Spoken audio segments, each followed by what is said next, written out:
کیا اکثر عورتیں جہنمی ہیں؟ یہ درست ہے۔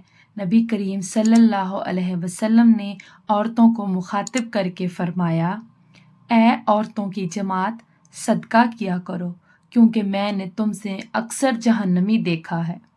سائل نے جو اشکال پیش کیا ہے، یہی اشکال پیش کرتے ہوئے عورتوں نے کہا تھا، اے اللہ کے رسول صلی اللہ علیہ وسلم، کیوں عورتیں زیادہ جہنم میں جائیں گی؟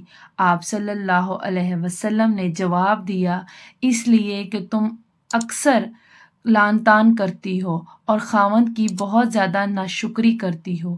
پس آپ صلی اللہ علیہ وسلم نے عورتوں کے اکثر آگ میں جانے کے اسباب میں سے یہ بیان کیا ہے، وہ بہت زیادہ گالی گلوچ اور لعن طعن کرتی ہیں، نیز وہ خاوند کی ناشکری کرتی ہیں، تو وہ ان اسباب کی وجہ سے اکثر جہنمی بن جاتی ہیں۔